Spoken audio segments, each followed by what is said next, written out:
Hi, my name is Christian Scharenberg. I am a hematologist based in Skövde, Sweden, and I was one of the founding members of the Young EHA committee.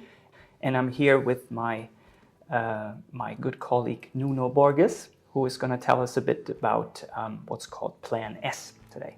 Hi Nuno, could you introduce yourself? Yes, so my name is Nuno Borges. I'm a hematology registrar working in the UK, in the northeast of England. Yeah. Nice, very nice. You've been involved in something that is called Plan S. Could you tell us a little bit about it?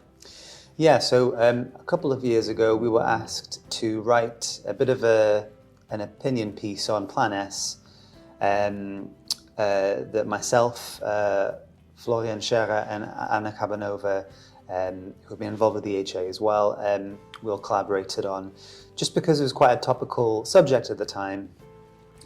And basically, Plan S kind of is a movement that started about 2018, that at its core really is about trying to make research free, open access and easily accessible. The Plan S itself has lots of different principles that you can look up, but that's kind of the core principles that it boils down to, and about giving the authors more rights as well as the people submitting this work. It generated a lot of controversy because obviously there's some resistance from the publisher side and the journals as well.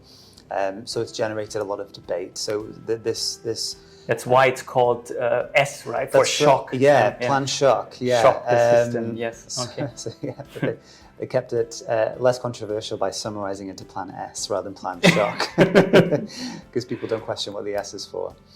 So yeah, so because of that, it's been quite, it's generated a lot of discussion around, I guess, the ethical side of publishing and the implications of that. So that's what this article was about.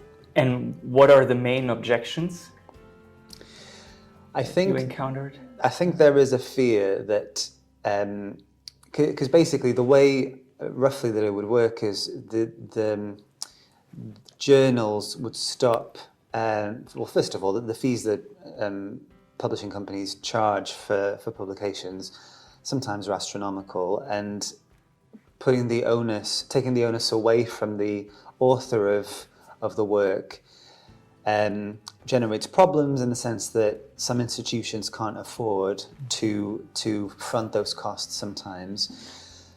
Equally, I think journals would worry that by becoming open access, they would lose some of the prestige that comes with their name and their history.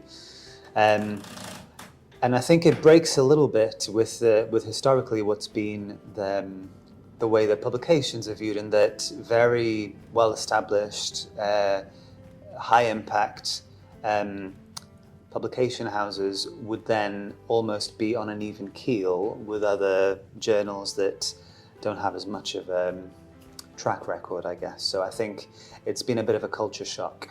Mm-hmm. Mm-hmm. So appropriately named then. Plan Shock, yeah. Yeah. Mm-hmm.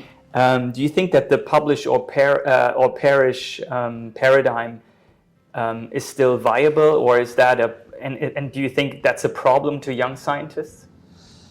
Yeah, I think so. Still, I think there's still a big pressure on early career researchers, scientists, clinicians to publish and just get their name on things, because unfortunately that's still seen as a measure of success. And obviously, the higher the impact factor of the journal, the better. Now, I think there is some merit to having publications. It shows that you have an interest in whatever field you're working in, you're trying to make a contribution. But unfortunately, I think we all know that nowadays, having your name on a paper doesn't necessarily mean that you've done the work, doesn't necessarily mean that you care about the subject. And I think that in a way, the pressure of this publish or perish thing has created this kind of attitude towards publications that you just need to get something out there regardless of the quality and regardless of how you achieve that. But unfortunately, even though I think Plan S was that was one of the things they were trying to phase out. Unfortunately, I think it does still happen.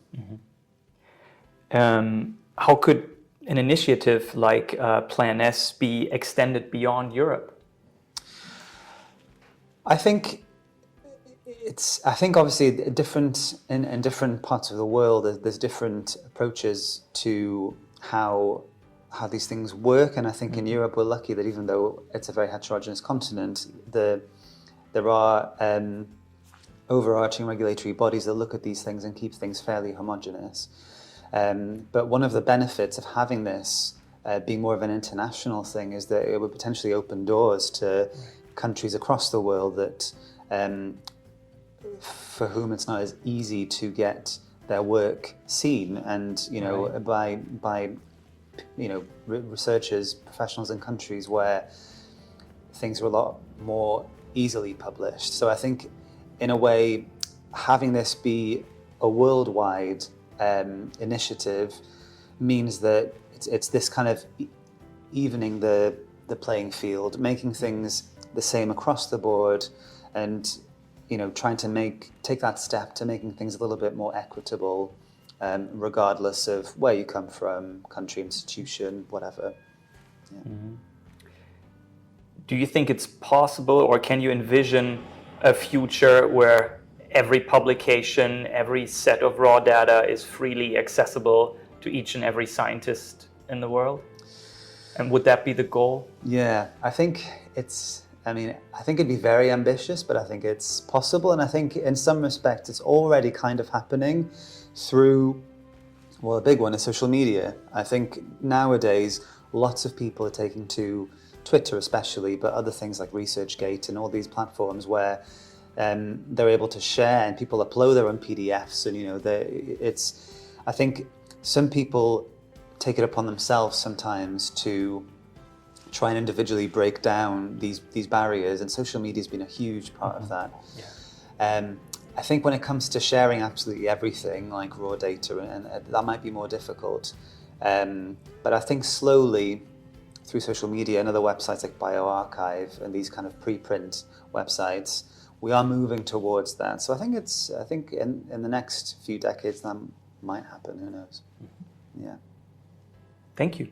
No problem. My pleasure.